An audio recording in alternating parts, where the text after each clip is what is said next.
Hey folks, Kevin here. Well, it's October 17th, 2022, and the plan today is to try and get some of the blueberry plants that we dug up yesterday, get them cleaned up. In other words, get as many of the grass and weed roots out of the root balls and get them planted over here in the western garden plot. So here are and it is raining out here today, and Thea's going to come out and help me.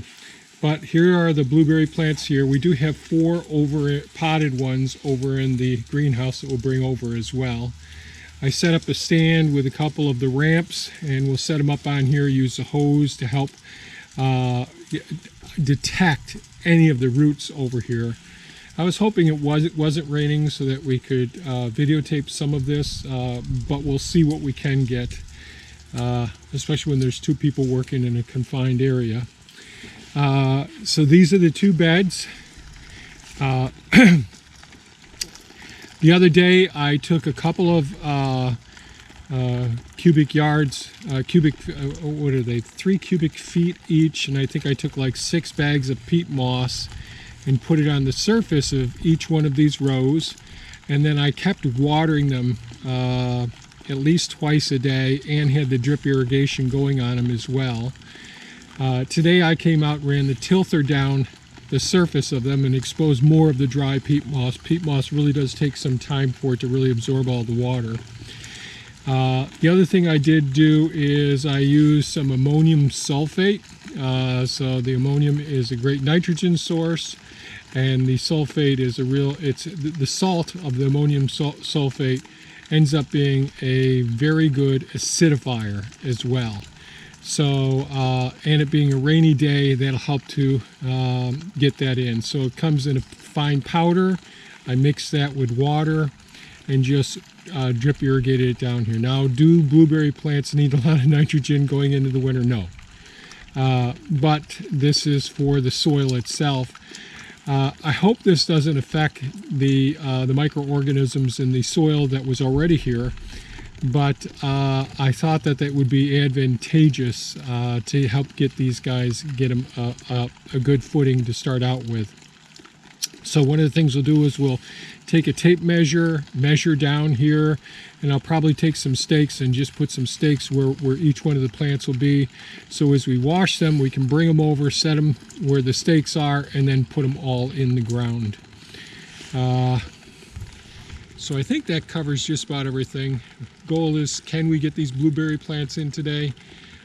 Depends on how tedious it is, a job to get all the quackgrass, bindweed, those roots out of the intertwine of the very fine meshwork of the roots of the blueberry plants. We don't want to destroy the blueberry roots much at all, if at all possible. So we'll get started now.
Okay, I don't know if the previous recording worked out there or not. So Thea and I just got done. We're getting ready to go take a break now. We just got all of the blueberry bushes. We're up against this edge of the building here, protected from the sun, but we didn't have any sun today. We've had a steady, misty rain. Able to wash and pull, tease out all of these. That's quackgrass right there. There's mungwort, there's dockweed, there's a whole variety of different weeds, root systems that were intertwined in the plants, in the roots of the blueberry plants. So anything that isn't a reddish brown root, that isn't fine. If it's tan, if it's white, then it's almost certainly a weed that's in there. And to cut down on our work later on, besides having the drip irrigation and the weed mats here, getting as many of the weeds, because these plants have been sitting out there in a troubled area and all.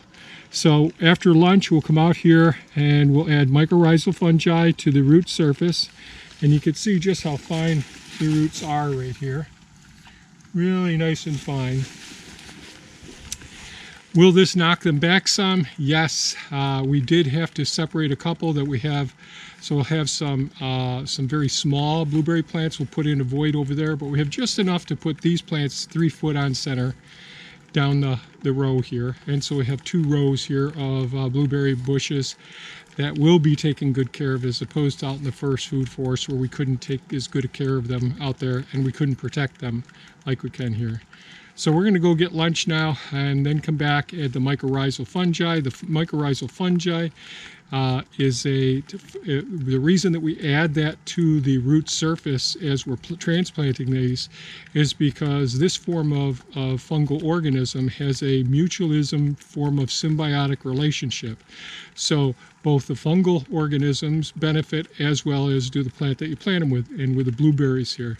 In the literature, some people have said that that blueberries don't have a relationship with mycorrhizal fungi, and there are other articles that say that they do. So I'm just going to go ahead and add it. It isn't going to hurt them.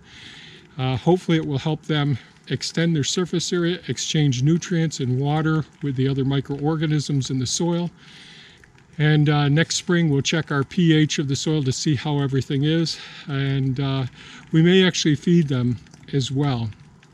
I'm all about feeding everything organically with the compost that we create here on site, but it's kind of hard to have that be acidic enough for the blueberry plants that are here. So we're going to go get lunch, then we'll get back to work here with the blueberry plants and get these 2 rows in the ground as well. Here we go.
just got those 2 rows planted over in there, but I thought I'd take a quick walk down where the blueberry plants are. We have some more weeding to do. We have a couple of blueberry plants that we're going to have to transplant into a couple of the spaces. We did transplant a couple of real small ones. That one was in one of our potted ones, and I've got a couple of real tiny ones here. Not sure why they didn't do so great, but these are the older ones here. And a couple of them are just a little bit too close together, and we have a couple of places where there's voids where we can put some, like right over there and right here. So we'll end up moving some, and there's a little bit more weeding to do here. But we got these plants in. They got the mycorrhizal in the mycorrhizal fungi in the hole that we dug for each of them, and we put it on the root surface themselves to try and enhance a union between the mycorrhizal fungi and the roots of the plants. Best time of year to do this is right now when things are dormant, and we're going into deep dormancy. So pretty happy with how things turned out. It's been a busy day. It's kind of nice the sun came up here at the very end, and it is kind of nice that it did rain throughout the whole process as well. So that's going to end this video. I hope you found this some entertaining, some informative, maybe some inspiration. Planting perennial plants that will feed you year after year after year is often worth the effort if you have the circumstances and situations that merit it. So I hope you folks stay safe and take good care of yourselves. If you found this video of value, give us a thumbs up, share it with your friends, and by all means, folks, stay safe and take good care of yourselves. Bye-bye now.